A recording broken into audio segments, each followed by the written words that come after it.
Welcome, everybody. Thank you for stumbling across episode number 2 of The Big Picture with Mark Becker. And once again, I am the aforementioned Mark Becker, and we are in for an awesome episode. So here at The Big Picture, we want to talk about big things, big ideas, and we have a really big guest with us today. There was a big announcement in the 8th Congressional District. We have a challenger, and she is joining us today. We have Amanda Stuck.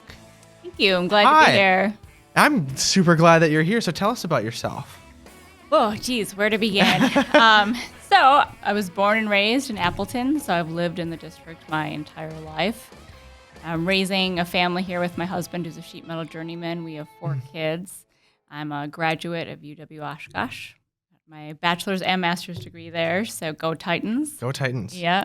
So very much have lived and worked here my entire life. You can't get me to leave this district. I love it so much. Oh, cool. Good for you. So you are an elected official currently.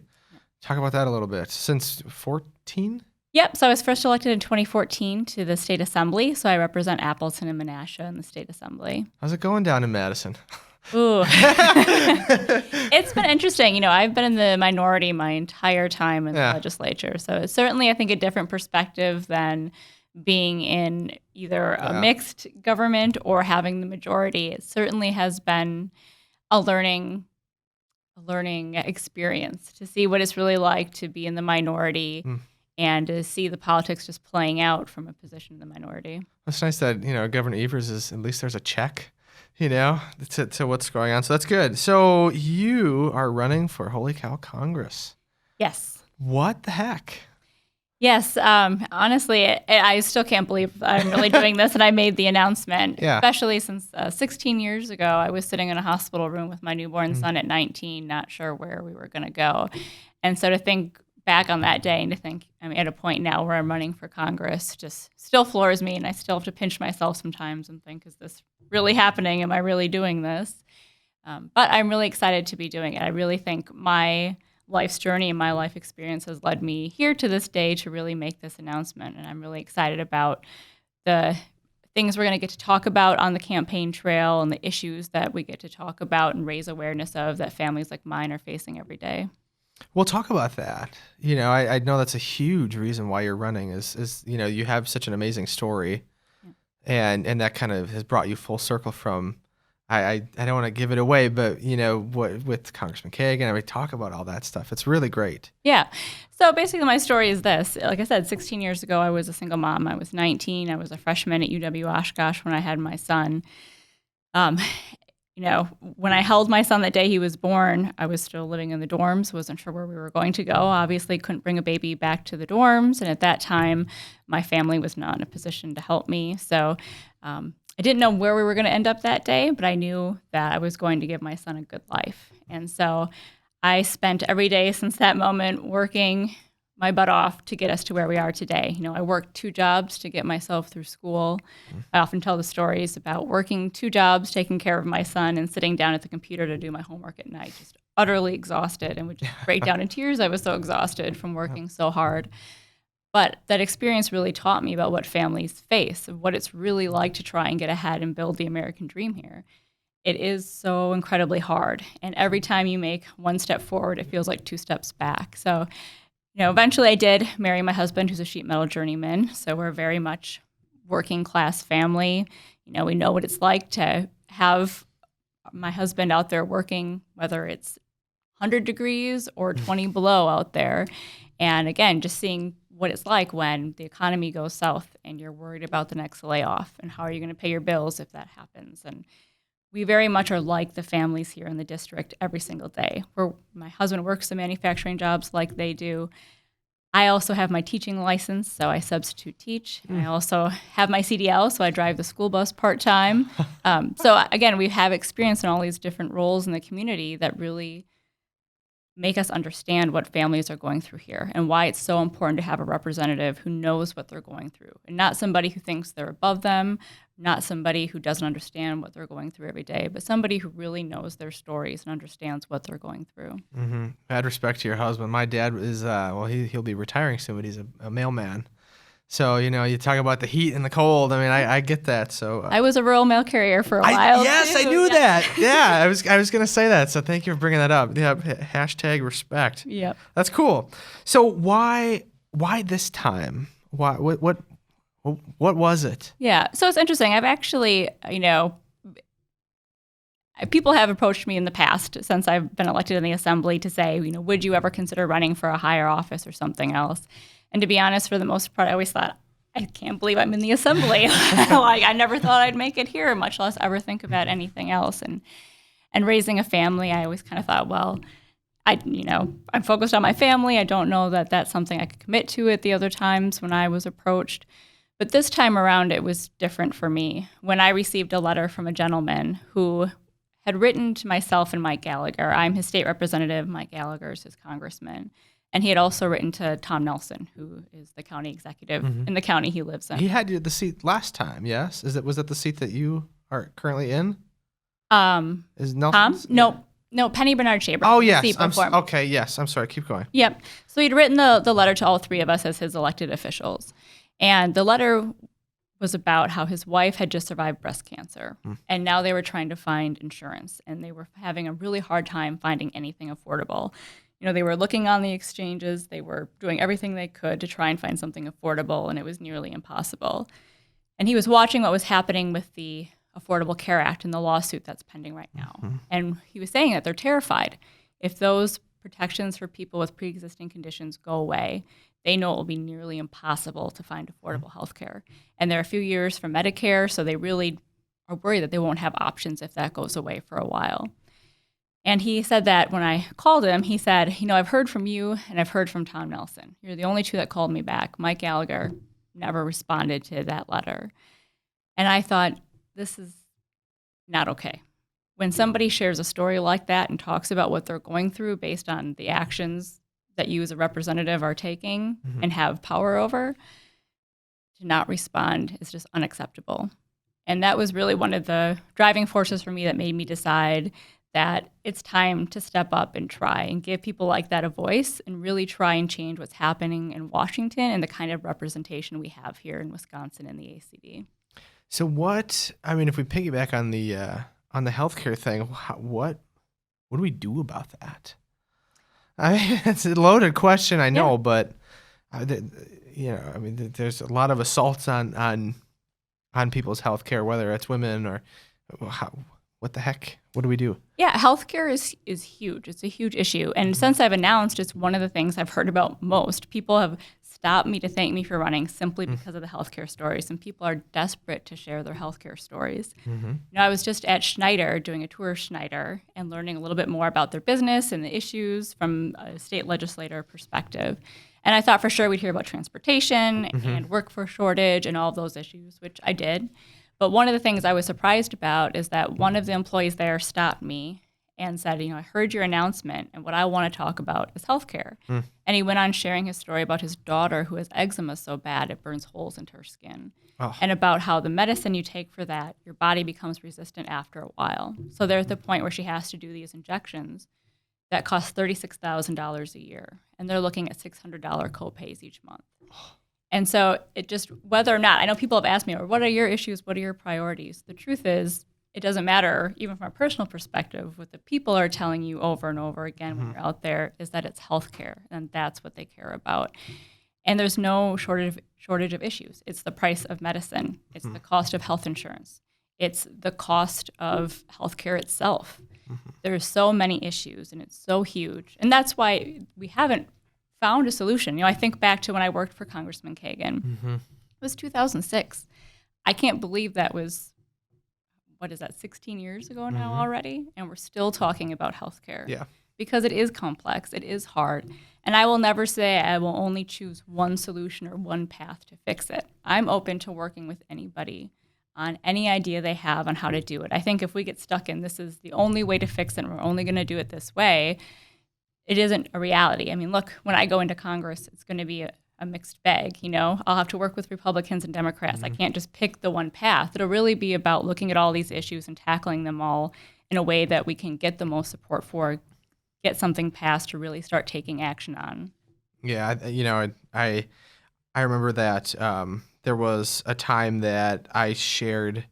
I have an EpiPen, and I mean those things can be like, the brand name is hundreds upon hundreds of dollars, and we can purchase those, but I think of someone who maybe is a construction worker that has an allergy to bees, and before the generic came out, I mean that's life and death. And that's one small example of this. I mean, it's just, it's unconscionable to vote to repeal, the Affordable Care Act 40 some times and then not have something to either build off of it or, we talked about with Stosh, thank God for John McCain, or else I don't even know what would be going on right now. And that's what's so disheartening is so many of these Republicans are voting this way simply because of politics and vote the party line. It's not as though they're bringing forward a different policy saying, look, we have something better, or I have another idea. It's just simply, this works to get out the base, so we're going to vote against it. And it's people's lives. It's not a joke, and it's serious. And again, I'm happy to look at different solutions. I think we don't ever want to take away what somebody likes. If somebody's healthcare is working for them and they like it, then they should keep it, whatever we do. But certainly we need to make sure there's something for people that don't have access any other way, that there's some sort of coverage or plan so that everybody has access to health care. But it isn't just enough to say we have access to health care. We have to look at the prices, why it is so expensive. We have to control prices. We have to control prices of prescription drugs. I have a story myself. When I was a single mom, we were on Medicaid, so we had coverage. But nobody takes Medicaid if you're on it. And I tell the story of my son was about 3, had a toothache. I called every single dentist in the phone book, and nobody would take us because we had Medicaid. And so I know what it's like as a parent, that sinking feeling when nobody will help your kid because you have Medicaid. So I had coverage technically, but nobody takes it. So it is about coverage, but it's not about coverage alone, because just because you have insurance doesn't mean you have access. That's a good perspective to bring to Washington. I don't think there's a lot of that over there. And I have to ask about, we kind of talked about why this time. What do you see politically? I mean, what we have right now is, a guy that's a pretty good fundraiser. I think his first reporting period, his campaign team said he broke a record with $500,000 that he raised in 3 months. What does that do for the little guy? How can we get this done is the question, Yeah, there's no doubt it's going to be a tough race. But what I've said when I've gotten that question is, first of all, I'm always up for a challenge. Second of all, I've just shared my story. I know what it's like to be the mom whose kid is in pain and you can't get them help. I know what it's like to choose between using my last $10 for that week to eat or to put gas in my car. That's hard. Running for Congress is nothing compared to those choices. Fair. So it is going to be tough. I probably will never beat Gallagher in the fundraising. He has wealthier friends. He comes from a wealthier background than I do. No doubt that he will probably always outraise me. I'm going to work like a dog to raise as much as I can, but the truth is, I come from a poor family. My friends are nurses and volunteers in the community. They aren't the wealthy, well-connected people. And so what it really will be about is being on the ground, talking to the people and getting out there. I mean, look, Mike Gallagher couldn't be bothered to hold town halls his first session that he was in Congress. He's not here on the ground with people like I have been committed to being in my assembly seat, where that's one thing I hear even from Republicans. So she's everywhere. She's always out in the district.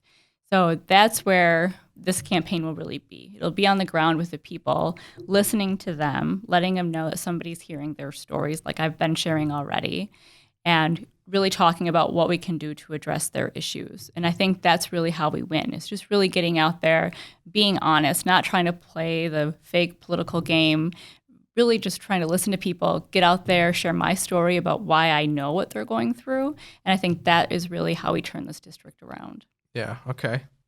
That's a good answer. So right now you're one of 99 right? And let's fast forward 16, 18 months and you're elected. Now you're one of 435. How does that work? What is the role of a member of Congress here locally? Yeah. Well, so to me, again, it really is about, first of all, being here and listening to the people more and taking their stories back to Washington. Unfortunately, again, I think Mike Gallagher spends a lot more time in Washington than he does here, so he doesn't really understand how the policies that are coming out of Washington really impact the people here. He's not really listening to their stories and understanding. Once you get there, I think it's about doing a lot of what I've done here, I think, where I've really built relationships across the aisle. I helped to found the Future Caucus here, which is a bipartisan caucus. And so what I've really tried to do is not just stick within my party bubble or, try and just do what Democrats want. I really have reached across the aisles to my colleagues to see how we can do better things for our community. Sometimes that doesn't always look like a bill. So for instance, I know I convinced my Republican colleagues in the Fox Valley to do a lip sync battle with me. That was a fundraiser for Babes. Who won that? Well, I think we won the fundraising. Okay. We didn't win the singing. Okay. But I think we won the fundraising as the legislators team. All right. But it's things like that where I know when I first reached out to my Republican colleagues, they were sort of like, we don't know what this thing is she's asking me to do. Talk to you. Yeah, they were really suspicious of why I was asking them to do this lip sync battle. But to me, it was like, look, we are in a tough political environment. We might not always get legislation done, but look, we can come together for our community and raise funds for a good cause. We can show people and maybe give them some hope that, look, we can work together across the aisle. Again, not always maybe legislation, but this was something good for our community. And I'm working on a walk right now for Alzheimer's. I have a team with Representative Rohrcast. Again, that's another bipartisan effort. So I think you do things like that where you really do try and build relationships across the aisle to move things forward. Again, there's no doubt, I'm not going to just be writing bills left and right that are getting passed in D.C., but you certainly build those relationships and you can start to find areas where you can work together. My record in Madison is pretty good. It's like 50.24% of the bills that I authored or co-authored were bipartisan. So I think that's how you get things done. I have co-authored or written 177 bills and gotten 89 of them passed. So that's pretty good. I was gonna say I got the email from you today, and the stats were on there, so that's good stuff. So another part of being a member of Congress is figuring out the whole foreign policy thing. We're not going to take a deep dive in it, but what do you see? What's a threat to us right now? Because I know that's one of the areas that Mike Gallagher focuses on quite a bit. What's out there? Yeah, well, I think if you're saying what's a threat to us, I'm sure Mike Gallagher's thinking much more foreign policy, outside forces. Honestly, I think our biggest threat right now is just not taking care of our own people. Again, if we are taking away their health care and we aren't focusing on making sure our people are okay right here, to me, that is going to be our biggest threat. The biggest thing we have to do is take care of our people here. If our people here are healthy, if they have access to jobs that support their families and they can feed themselves and take care of themselves, that's how we are great and that's how we take care of ourselves and are safe here. When we start talking about foreign relations, again, I think the biggest thing is we need respect around the world. And respect doesn't necessarily come from talking big or, Trump's kind of name-calling. Yeah, it's name-calling threats he just throws out there. Respect is truly trying to work with other countries. We're going to be safer when our economies depend on each other, when we are trading well, when we are working well with other countries and we depend on each other for our wealth and well-being. That's how we find peace and we take care of each other instead of threatening each other with war. Yeah, that's not cool. Yeah. So, all right. So the last 35 years, presidents in their State of the Union address would say, the state of our union is strong. Where would you put that? I would say we're still strong. I think America is still a great place and we're still strong. I wouldn't say we aren't strong. What I would say is that right now our vision is struggling. I think for a long time what made us strong is we had hope and a belief that we were going to get better and that things were always going to be better. And I think right now, our current leadership, it's not about being better. It's not about our future vision. It's much more about being divisive and blaming other people for things that might be going wrong or things that we don't think are going the way they should be. And so I would say we're still strong, but I think we need to get back on track with really being able to inspire our people to a better vision of what we can be and where we can go. Yeah, there's been a lot of damage over the last 3 years, 4 years since that infamous ride down the escalator. I think, from Make America Great Again, we are great, and we've been great. Yeah. How do we restore some of that decency? A lot of it just is how we talk to each other in politics. I mean, again, I think about the Future Caucus that I started. When I got down there, we really had no bipartisan caucuses. I think we're up to 3 now.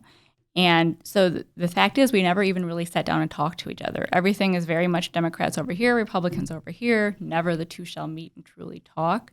And so I think it's really important that we do just start talking and treating each other with respect and change that tone. And that's really, again, what the whole thing that Future Caucus is about is how do we work together? How do we change that tone?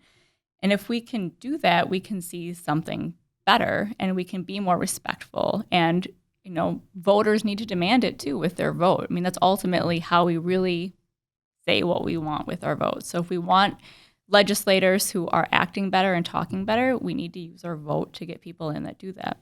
Yes, it'd be nice to have the majority again, wouldn't it? If you got on Washington, there was an old rep who's now a mayor, and I remember I ran into him on the sidewalk once, and this was a few years ago, and I said, "How's it going down there in Madison?" And he's like, "Well, if you like going down somewhere and getting your teeth kicked in every day at work, it'd be quite nice." So Yeah. I think you'd be, appreciate a change. I mean, like I said, I've been in the minority a long time, but the truth is it shouldn't be about who has the majority and minority. It should really be about ideas and working together. I don't necessarily want everybody to think like me or agree with me on everything. I appreciate hearing from other people and their perspectives, and I think it's really important. But it should be about the issues and not about winning. I see so much of this in Madison where it's about beating the other side. The issue and what we're talking about totally is not part of the discussion at all. It's about how do I beat the other side. I've seen it in my own caucus where there's something we're for until a Republican puts it out and then we're against it. And that kind of thing is what I just cannot stand about politics. And it is the problem because, again, it becomes about winning and about this fight rather than the people and the policies. I think one of the biggest things, and we're going to talk about this in the next episode, but is if you break down how the country was founded, Congress is the voice of the people, right? And so we need to have people that understand what people are saying. And with all of you get the dark money, and there's so much stuff involved. How do we get your message across that? If we want someone who understands what it's like in the real world, you're not our guy, you're our gal. How do we get that message across? Yeah, and that's what makes it really hard. I mean, so this is part of the thing where one of the things just about me being there is that it would be a huge thing just to have somebody like me there because the truth is we don't have a lot of people who come from working class backgrounds and from both sides, from Democrats and Republicans. Most of them are wealthy. They come from more privileged backgrounds. A lot of them don't come from truly working class backgrounds because it is so hard to run for Congress if you are not independently wealthy. Right. Because it does take an incredible amount of time to raise that money. Obviously I won't be able to just be on TV all the time. So it really will be about me doing the work of getting out there and being in the community. So it takes a lot of work to do. And again, if you're not independently wealthy or if you don't have a job that gives you the flexibility to campaign and raise money, it is incredibly hard. So even truly just having somebody with my background is a huge step in Congress because, again, there just aren't a lot of people like me. It's very much dominated by wealthy elites. I can't remember when the last time there was a candidate. I mean, and I'm not an old person, but I think of some of the last races that I remember. I don't think there was a candidate like you, which is a good thing, you know. That's what I do think gives me, perhaps a chance in this race. Again, as tough as it will be, I don't know if there's ever been somebody who can really, or would be willing to, in the way I have, share their story and just be honest about their own struggles in a way to say, look, let me take this to Congress and be a voice for people with stories like mine. So what does the next 15, 16 months look like? An exhausting amount of work. Yeah. Yes. Yeah? Yeah. No, it'll be incredibly busy. I will be spending a lot of time out there calling people, asking for their vote, asking for their dollars. I will be out in communities everywhere. I mean, honestly, if you ask me to come to your community or do anything, I will probably be there just like this, because that is how I will get the word out, is just be everywhere I can, talk to every single person I can, just really get out there and do the hard work of talking to people and being in their community. Cool. I mean, I know I'd love to have you back on. Yeah. I think we should maybe in 6 months do a little pulse check. How's it going? What has surprised you? And I think that would be great. What, in preparation for debates, they're going to have, okay, now you have 90 seconds for your closing statement. So what would that be?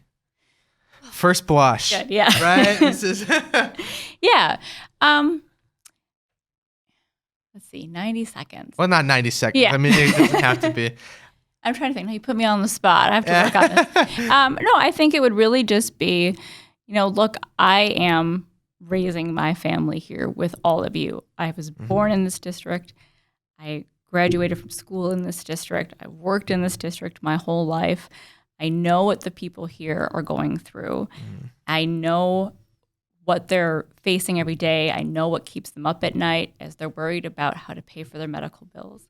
I know what it's like to be paying off your own student debt while your kids are getting ready to go to college and figuring out how you're going to pay for them. So let me truly be somebody who knows what you're going through. Bring your stories back to Congress and really fight for you, because I am not well connected to special interest. I'm just a person like you who can share your stories and be your voice, and I'm only responsible to you here because I live here with you in the community. Awesome. Thank you so much. Yep. And to everybody out there, like the page, subscribe to Political Radar channel, share the video, watch the video, and we'll be back for some more. But again, thank you so much.